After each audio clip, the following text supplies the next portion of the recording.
Medobčinsko društvo slepih in slabovidnih Murska Sobota je v sodelovanju z Lions klubi Murska Sobota, Gornja Radgona, Lendava in Ljutomer pripravilo kulturno-rekreativni in družabni večer ob vrtnem kegljanju. Izražamo veliko radost in zadovoljstvo, da smo lahko danes z Lions klubi Pomurja in z njihovimi člani napravljeno veliko srečanje, spoznavni dan ob obeleževanju dneva vida in ob obeleževanju praznovanja bele palice kot našega osnovnega tehničnega pripomočka, ki nam pomaga pri gibanju v naši okolici. Zelo smo se prizadevali, da ta dan mine lepo v nekem razpoloženem vzdušju, zato smo pripravili eno športno, rekreacijsko srečanje med našimi ekipami, med našimi športniki in med športnimi ekipami Lions klubov iz Pomurja. Bela palica je zelo pomembna.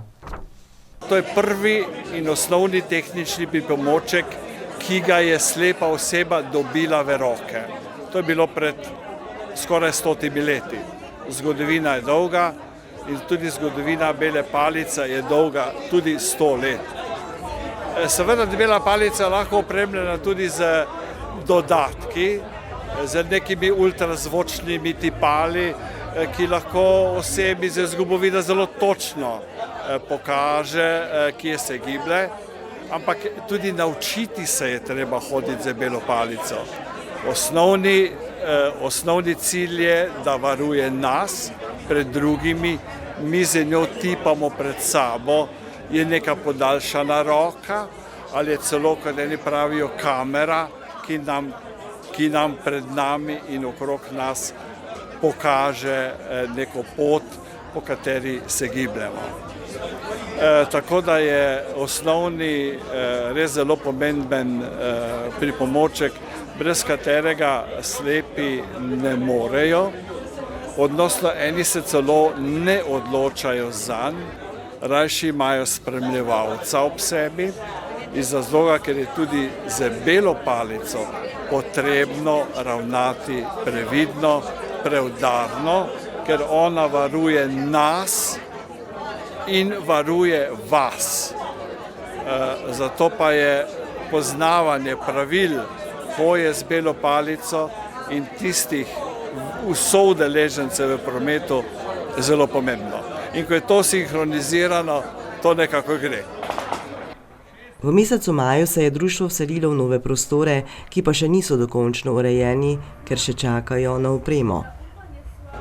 Ta oprema bo zelo pomembna za izvajanje, ki nam bo omogočila izvajanje posebnih socialnih programov znotraj naše stavbe, in ta terasa, ki še tudi okolica ni dokončana, še ni urejena, nam omogoča, da tu izvajamo tiste programe, ki jih pač lahko izvajamo zunaj. To so predvsem rekreativni programi. Tu boste zaznali, da imamo že kegljišče, na katerem se bomo danes srečali z lionisti, urejeno. Želimo še urediti prostor, ki je izven ograje, da bi imeli še en pokriti manjši prostor za druženje, v stvari, da izvajamo socialno rehabilitacijo slepih in slabovidnih oseb tukaj na lokalni ravni. Načrti društva prihodnje so obetajoči. Veliko pozornost pri uresničevanju naših programov. Teh je 6. Predvsem je zdaj poudarek dan na spoznavanju digitalne tehnologije. To pomeni informacijske tehnologije, kot so računalnike, tablice, telefoni, Zoom tehnologija, katero smo že spoznavali in eni že smo kar vešči na tem programu. Seveda, tu so programi samourejanja. To se bo dogajalo znotraj objekta, to je urejanje za gospodinjstvo, samourejanje. Potem so tu rekreativne aktivnosti.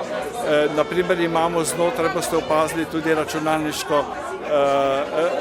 računalniški kotiček, kjer izvajamo tečaj brajice in brajevega opismenjevanja.